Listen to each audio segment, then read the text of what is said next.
Hello, welcome back to CI academy. तो मेरा नाम है सुष्मिता और मैं आपका स्वागत करती हूँ सीआई एकेडमी के प्लेटफॉर्म पे। तो दोबारा से हम करने जा रहे हैं करंट अफेयर्स की सीरीज़ जो हमारी चलती आ रही है। डेली सुबह 7 बजे यूट्यूब पे अपलोड की जा रही है। जिन लोगों को भी ये चीज़ें नहीं पता है उन्हें पता हो कि ये बहुत ही सेलेक्टिव क्वेश्चंस और एईडीओ के लिए स्पेसिफिकली ज़्यादा ये क्वेश्चंस किए जा रहे हैं, लेकिन करंट अफेयर्स है वो सारे ही एग्ज़ाम्स वाले कर सकते हैं और बहुत ही सेलेक्टिव क्वेश्चंस है। तो प्लीज़ आप देखें और समझें। चलो फिर तो अभी शुरू करते हैं। हमारा पहला क्वेश्चन क्या कह रहा है? तो पहला क्वेश्चन कह रहा है which city hosted the 37th meeting of the parties, यानी कि मॉब 37 है ना, MOP 37 to the Montreal protocol on substances that deplete the ozone layer. तो जो हमारा पहला क्वेश्चन है वो सीधा सीधा ओजोन लेयर के ही ऊपर है, राइट। ओजोन लेयर के ही ऊपर है कि ओजोन लेयर ये जो डिप्लीट हुए जा रहा है, यानी कि ओजोन लेयर जो इस तरीके से ख़त्म होने पे है, तो इसके लिए जो ये हमारा मीटिंग ऑफ द पार्टीज़ है, जो इसे सही करने के लिए इसके लिए जो सजेशंस क्या सही होगा क्या नहीं, उसके लिए जो ये मीटिंग की जा रही है ये 37th थी। कौन सी मीटिंग थी? तो 37th मीटिंग थी, है ना। एक बार हिंदी में देख लेते हैं। तो ओजोन परत को नष्ट करने वाले पदार्थों पर मॉन्ट्रियल प्रोटोकॉल के पक्षकारों की 37वीं बैठक की मेजबानी किस शहर ने की थी? तो ये यहाँ पे आपसे शहर का नाम पूछ रहा है, जगह का नाम पूछ रहा है कि मॉब 37 यानी मीटिंग ऑफ द पार्टीज है ना, उसकी जो 37वीं बैठक थी वो कौन से शहर में की गई है, कौन से जगह पे की गई है? तो वो की गई है नायरोबी में। कहाँ की गई है? नायरोबी में, ठीक है, नायरोबी में की गई है। तो the 37th meeting of the parties to the Montreal protocol was held in Nairobi Kenya. Nairobi कहाँ पे है? तो केनिया में है, केनिया में है। और कब हुआ है? तो नवंबर 2025। And the key points regarding this meeting, तो इसके की पॉइंट्स क्या हैं कि सबसे पहले तो आप ये देख लो कि इसका लोकेशन कहाँ है ना। तो इसका लोकेशन जो है, the meeting was hosted at the head quarter of the United Nation environmental programme, है ना। तो ये जो यूनेप का जो हेड क्वार्टर है उसी ने इसको होस्ट करा है, इस प्रोग्राम को होस्ट करा है, इस मीटिंग को होस्ट करा है, ठीक है।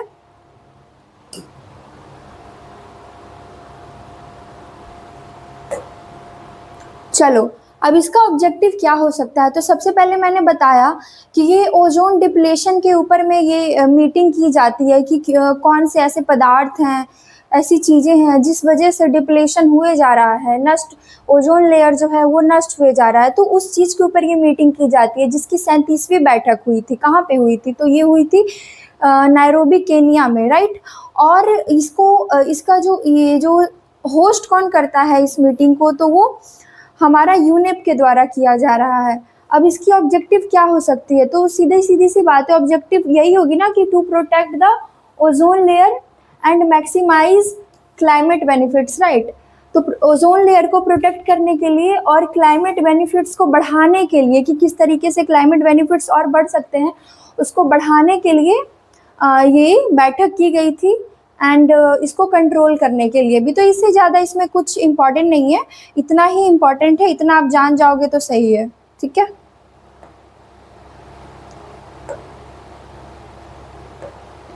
चलो ये दूसरा क्वेश्चन है। According to the German Watch climate risk index, CRI है ना, German Watch climate risk index report, what rank did India secure globally among countries most affected by extreme weather events between 1995 and 2024? Okay, तो यहाँ पे India का rank पूछा जा रहा है कि इंडिया का क्या रैंक है, किस में? तो जर्मन वॉच क्लाइमेट इंडेक्स में क्या इंडिया का रैंक है? ये बहुत जगह आपको पढ़ने में मिला होगा, बहुत जगह आपको नहीं भी। तो क्या हो जाएगा? 9th। क्या हो जाएगा? 9th, राइट, 9th हो जाएगा। एक बार हिंदी में भी देख लेते हैं। तो जर्मन वॉच की जलवायु जोखिम सूचकांक CRI 2026 रिपोर्ट के अनुसार, है ना, 1995 और 2024 के बीच चरम मौसमी घटनाओं से सबसे अधिक प्रभावित देशों में भारत को विश्व स्तर पर कौन सा स्थान मिला? तो कौन सा स्थान मिला? 9वां। कौन सा स्थान मिला? 9वां। ठीक है, चलो तो ये तो हमने देख लिया, इसमें और कुछ देखने की ज़रूरत है नहीं। तो ये आप चाहो तो देख सकते हो, चाहो तो नहीं भी देख सकते हो कि इसके प्रभाव क्या होंगे मैट्रिक्स के। तो during this time frame India experienced significant human and economic cost including over 430 extreme weather events, more than 80,000 fatalities and approximately USD 170 billion in economies damage। तो इतनी बर्बादी हुई थी, इतना डैमेज हुआ था हमारा, कितना? USD 170 बिलियन का डैमेज हुआ था हमारा, राइट।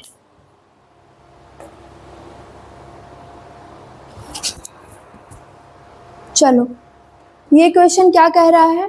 तो ये क्वेश्चन कह रहा था जॉइंट मिलिट्री एक्सरसाइज यानी कि विनबैक्स, राइट। विनबैक्स के बारे में बात की जा रही है 2025 between the armies of India and Vietnam commenced recently, which edition of the exercise is it?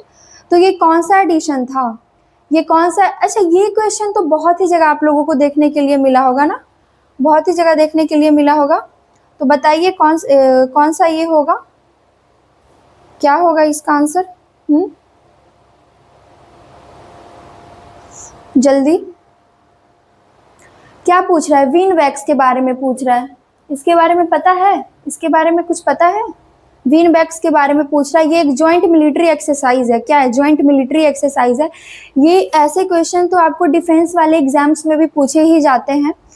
तो ये जॉइंट मिलिट्री एक्सरसाइज है ना, विनबैक्स। और ये किसके बीच हुई है? तो the armies of India and Vietnam.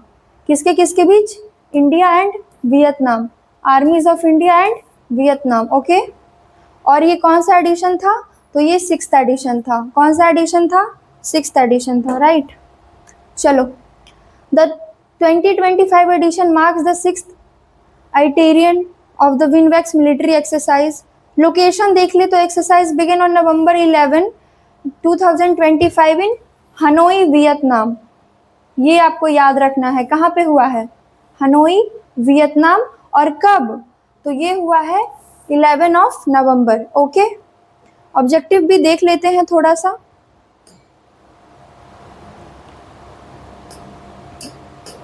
The primary goal is to improve interoperability and share based practices for UN peace keeping operations, है ना। तो यूएन पीस कीपिंग ऑपरेशंस के लिए ये किया गया है, ठीक है। अब इसका आपको याद क्या रखना है? पहला तो याद रखना है कि ये जॉइंट मिलिट्री एक्सरसाइज है, विनबैक्स। दूसरा आपको याद रखना है किसके बीच? तो इंडिया एंड वियतनाम के आर्मीज। उसके बाद आपको याद रखना है एडिशन कौन सा था? तो 6th एडिशन था। उसके बाद आपको याद रखना है कि कहाँ पे हुआ? Hanoi, Vietnam. और डेट 11 नवंबर। चलो, where was the Earthshot Prize 2025 award ceremony held? ये कहाँ पे हुआ है? Earthshot Prize 2025 award ceremony, ये सेरेमनी कहाँ पे हुआ है? तो ये आपको आंसर पता ही लग रहा होगा, dot dot dot dot, Brazil, ठीक है, ब्राज़ील। चलो, तो ये जो अर्थ शॉर्ट प्राइज अवार्ड सेरेमनी है ये रियो डी जेनेरियो ब्राज़ील में हुआ है। कब हुआ? 5 नवंबर को, November 5। आप यहाँ हिंदी में भी देख सकते हैं, रियो डी जेनेरियो ब्राज़ील में आयोजित किया गया था। कब किया गया था? 5 नवंबर को किया गया था। और ये क्या है? This was the first time the prestigious environmental award ceremony was held in Latin America, है ना, लैटिन अमेरिका। चलो, ये हमारा ब्राज़ील था। एक बार और देख लो, ये हमारा ब्राज़ील का पूरा ये क्षेत्र है, ये जो कि साउथ अमेरिका में है, आप देख सकते हैं। चलो, which state secured the first position in the best state category at the 6th national water awards for the year 2024? तो कौन सा हो सकता है? विच स्टेट, कौन सा स्टेट सिक्योर किया है first position in the best state category at the 6th national water awards for the year 2024? यानी कि पहला पोजीशन का बात किया जा रहा है। क्वेश्चन तो यहीं से इंपॉर्टेंट हो गया। पहले पोजीशन की बात की जा रही है, क्वेश्चन यहीं से इंपॉर्टेंट हो गया, राइट।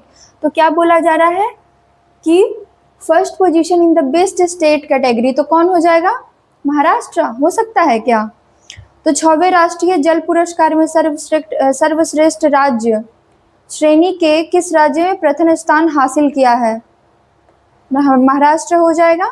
महाराष्ट्र को ही मिला है, क्यों मिला है, क्योंकि इसने एक्सीलेंट वाटर मैनेजमेंट किया है और कंजर्वेशन भी, है ना, एक्सीलेंट वाटर मैनेजमेंट किया है। बोला जाए तो महाराष्ट्र बहुत भीड़ भाड़ वाला शहर है, बहुत गंदगी, एवरीथिंग सब बोलते हैं, लेकिन काफ़ी सारी चीज़ों में ये आगे है। जैसे कि एक बार पिछले क्लास में हमने पढ़ा था कि हैप्पीनेस इंडेक्स भी हम देख रहे थे, हैप्पीनेस सिटी करके शायद कुछ देख रहे थे, जिसमें भी महाराष्ट्र ने टॉप किया है, टॉप 5 में इसका नाम है। दूसरा हमने देखा अभी कि ये वाटर मैनेजमेंट और कंजर्वेशन में भी इसने टॉप करा है और इसको water award, national water award से सम्मानित किया गया है और ये पहला ऐसा जगह बना है, ठीक है। तो ये 6th नेशनल वाटर अवार्ड से इसको सम्मानित किया है। गुजरात ने दूसरा स्थान पाया है, 2nd पोजीशन पाया है, और हरियाणा ने 3रा स्थान पाया है, यानी कि 3rd प्लेस पाया है हरियाणा ने। तो पहला कौन हो गया, पहला हो गया महाराष्ट्र, है ना, फिर कौन हो गया, गुजरात, फिर कौन हो गया, Haryana, okay. And the awards are presented by union ministry of Jal Shakti. Award किसके द्वारा प्रेजेंट किया जाता है, किसके द्वारा दिया जाता है, तो ये union ministry of Jal Shakti. Recognise outstanding work in water resources management and promote Jal Samriddh Bharat, ठीक है, जल समृद्ध भारत। चलो ये हिंदी में भी पूरा दिया हुआ है, आप चाहें तो इसको अच्छे से पढ़ सकते हैं। महाराष्ट्र को पहला स्थान दिया गया है, गुजरात ने दूसरा स्थान हासिल किया है, हरियाणा ने 3रे स्थान पर अपनी जगह बनाई है ना। पुरस्कार केंद्रीय जल शक्ति मंत्रालय द्वारा जल संसाधन प्रबंधन में उत्कृष्ट कार्यों को पहचानने और जल समृद्ध भारत को बढ़ावा देने के लिए दिए जाते हैं, ठीक है। सर्वश्रेष्ठ जिला, सर्वश्रेष्ठ शहरी स्थानीय निकाय नवी मुंबई और सर्वश्रेष्ठ ग्राम पंचायत डुब्बीगन्निपल्ली और पयाम जैसी श्रेणियों में पुरस्कार दिए गए। ये भी आपको याद रखने वाली चीज़ है, बहुत इंपॉर्टेंट चीज़ है, डुब्बीगन्निपल्ली और पयाम और नवी मुंबई, ठीक है, जैसी श्रेणियों में पुरस्कार दिए गए। तो ये जगह का नाम भी आपको अच्छे से याद रखना है, ओके। चलो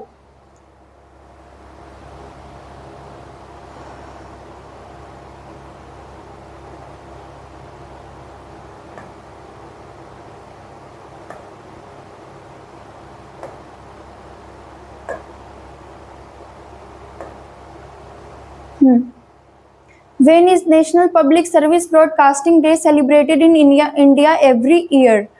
तो national public service broadcasting day, national public service broadcasting day, broadcasting का मतलब क्या हुआ, भारत में हर साल राष्ट्रीय लोक सेवा प्रशासन दिवस कब मनाया जा रहा है, प्रसारण, है ना, प्रसारण दिवस कब मनाया जाता है, 9 नवंबर, 10 नवंबर, 11 या 12, कौन सा हो जाएगा, क्या 9 हो सकता है, 9 हो सकता है क्या, 9 हो सकता है, नहीं 12 होगा, क्या होगा, 12 होगा, ठीक है, 12 ऑफ नवंबर, 12 ऑफ नवंबर। 9 को नहीं होगा बिकॉज 9 को हमने कुछ और पढ़ा था, 10 भी नहीं होगा, 11 भी नहीं होगा। अच्छा 12 नवंबर से एक और चीज़ भी रिलेटेड है, ये गांधी जी से भी, उनके ऐतिहासिक कार्यों से भी 12 नवंबर बहुत रिलेटेड है, तो उसके बारे में भी अभी हम पढ़ेंगे, ठीक है। तो क्या हो जाएगा, देख सकते, रुकिए मैं आपको दिखाती हूँ थोड़ा इसका details. This day commemorates the only visit of Mahatma Gandhi to the studio of All India Radio, Delhi in 1947. And एक और चीज़ है इसके बारे में, वो भी आप अभी देखना। यस, इसी ऐतिहासिक अवसर पर गांधी जी ने विभाजन के बाद हरियाणा के कुरुक्षेत्र में, कुरुक्षेत्र पता भी है, कुरुक्षेत्र तो सुने ही होंगे, में अस्थाई, स्थाई नहीं, अस्थाई रूप से बसे विस्थापितों यानी कि जो भी वहाँ के शरणार्थी हैं को संबोधित किया था। And the day was officially declared as the Jan Prasaran Diwas और public service broadcasting day in the year 2000। तो ये 2000, जब 2000वां साल चल रहा था, 2000 जब चल रहा था, तभी ये डिक्लेयर किया गया था कि 12 दिसंबर को जन प्रसारण दिवस मनाया जाएगा, यानी कि पब्लिक सर्विस ब्रॉडकास्टिंग डे मनाया जाएगा। ठीक है, चलो। Which state has become the first in the country to implement the amended BharatNet scheme statewide? चलो ये बताओ, which state has become the first? ये क्वेश्चन आप लोग बताओ थोड़ा मुझे कि which state has become the first in the country to implement the amended BharatNet scheme statewide, यानी कि संशोधित भारत नेट आयोजना को राज्यव्यापी लागू करने वाला देश का पहला राज्य कौन सा बना है। जितने भी फर्स्ट पूछने वाले क्वेश्चंस हैं वो आप अच्छे से ही करना, जितने भी फर्स्ट पूछने वाले क्वेश्चंस हैं वो आप अच्छे से ही करना, क्योंकि बहुत ही इंपॉर्टेंट क्वेश्चंस होते हैं।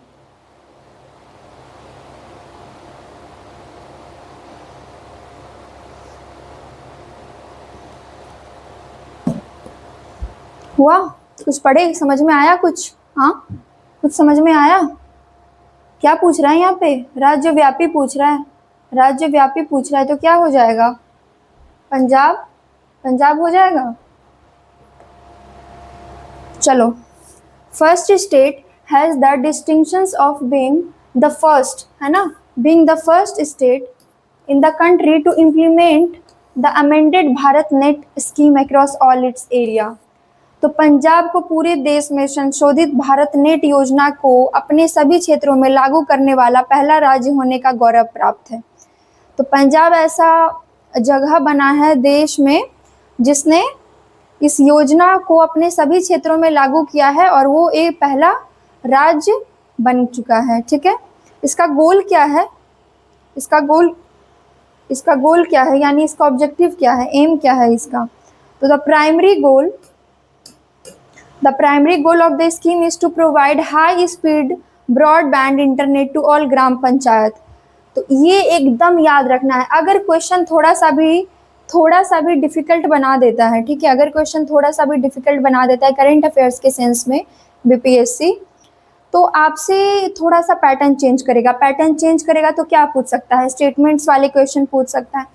तो आप देख, ये आपसे पक्का स्टेटमेंट में वो डाल के ये पूछ सकता है कि ये जो हमारा क्या बोल सकते हैं, ये जो योजना है तो ये किस चीज़ के लिए है? तो ये आप यहाँ से आप याद रखना कि it is for internet to all gram panchayat. Internet से रिलेटेड है, रूरल एरिया से रिलेटेड है ना, और डिजिटल रिवॉल्यूशन से रिलेटेड है। ये 3 कीवर्ड्स आप याद रखोगे, आपका क्वेश्चन सही हो जाएगा। इंटरनेट याद रखना है, रूरल एरिया, ग्राम पंचायत याद रखना है और डिजिटल रिवॉल्यूशन याद रखना है, बस। और बाकी तो आपको पंजाब के बारे में पता ही है कि पंजाब ऐसा राज्य बना है जिसने इस योजना को अपने पूरे क्षेत्रों में अच्छे से फैलाया है ना, उसको पहला राज्य होने का गौरव प्राप्त हुआ है। कनेक्टिविटी क्या होगी? तो राज्य के 43 ब्लॉकों यानी 43 ब्लॉकों छाया क्षेत्रों में इंटरनेट और ब्रॉडबैंड सेवाएं उपलब्ध करा दी गई है और नवंबर 2025 के अंत तक हर गांव को कवर करने की योजना है। मतलब कि जितने भी गांव हैं सबको कवर करने की योजना है। ये डिजिटल सेवा दी जा रही है, इंटरनेट सेवा दी जा रही है, इंटरनेट और ब्रॉडबैंड सेवा दी जा रही है और 43 ब्लॉकों में, है ना, करा दी गई है, ऑलरेडी करा दी गई है। इतना आपको याद रखना है। अब गवर्नेंस देख लें तो this initiative is a major step towards good governance making various government service easily accessible to villagers. तो अगर विलेज में, अगर गांव क्षेत्रों में, छोटे छोटे रिमोट एरियाज में भी, रूरल एरियाज में भी अगर इंटरनेट सेवा, ब्रॉडबैंड सेवा अच्छे से पहुंच जाती है, चीज़ें हो पाती हैं, तो जो गवर्नमेंट का जो इन्फॉर्मेशन है, जो चीज़ें हैं, जो रियल चीज़ें, वो हर किसी के पास तक पहुंच सकती है। हर कोई इस बारे में जान सकता है। हर एक, मतलब कि छोटे से छोटे स्तर का व्यक्ति भी अवेयर होगा, जानकारी मिलेगी। तो ये एक अच्छा इनिशिएटिव है। चलो, India's first MWH scale vanadium flow battery VFB system was recently inaugurated at which location? तो पहला फिर से यहाँ पे आपसे पहला पूछ रहा है, तो पहला MWH स्केल वैनेडियम के बारे में पूछ रहा है, तो वो कौन हो जाएगा, है ना। पहली मेगावाट घंटे पैमाने की वैनेडियम फ्लो बैटरी प्रणाली का उद्घाटन हाल ही में किस स्थान पर किया गया था। यहाँ से आपसे स्थान पूछा जा रहा है, तो वो हो जाएगा आपका NTPC नेत्र ग्रेटर नोएडा, NTPC नेत्र ग्रेटर नोएडा, ठीक है। चलो, तो क्या बोल रहा है यहाँ पे कि ये जो हमारा VFB है, यानी कि वैनेडियम फ्लो बैटरी सिस्टम जो है, वो क्या मार्क कर रहा है, significant milestone in India's clean energy transition and long duration energy storage capabilities.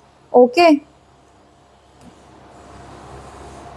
चलो यहाँ भी आप लोकेशन देख सकते हो अच्छे से। The system was inaugurated at the NTPC energy technology research alliance, यानी कि नेत्र centre and the R&D arm of NTPC limited located in greater Noida. तो आपको इतना याद रखना है, NTPC Netra greater Noida. Just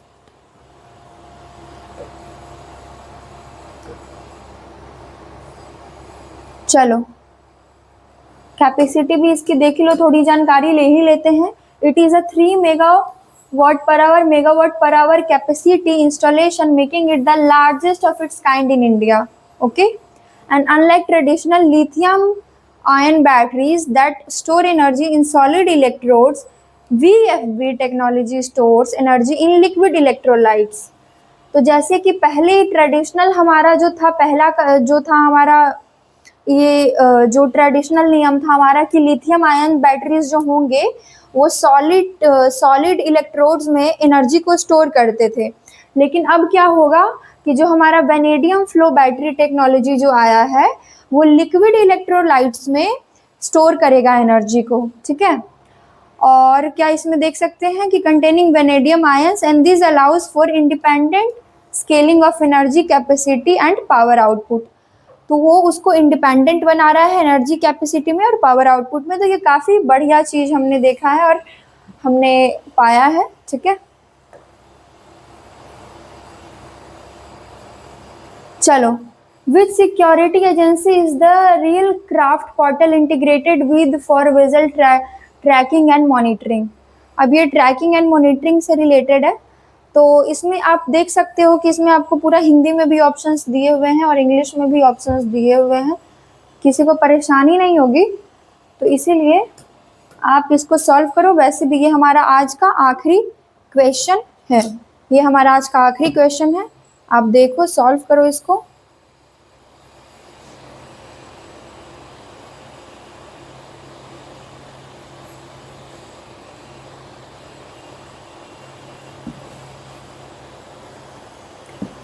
होया नहीं होया, चलो आंसर देखें तब। तो ये इसका आंसर हो जाएगा Indian coast guard and navy, right, Indian coast guard and navy. तो इसका आंसर क्या हो जाएगा, Indian coast guard and navy. Which security agency is the real, यहाँ पे आपसे पूछ क्या रहा था, रियल क्राफ्ट के बारे में, है ना। Real craft portal integrated with 4 vessel tracking and monitoring. तो ये इसका आंसर हो जाएगा Indian coast guard and navy. आप देख सकते हो एक्सप्लेनेशन में भी क्या बोल रहा है कि रियल क्राफ्ट पोर्टल राष्ट्रीय सुरक्षा बुनियादी ढांचे के साथ निर्बाध डेटा साझाकरण की सुविधा प्रदान करता है, ठीक है। बस आज हमारा इतना ही है, इससे ज़्यादा कुछ पढ़ना नहीं है।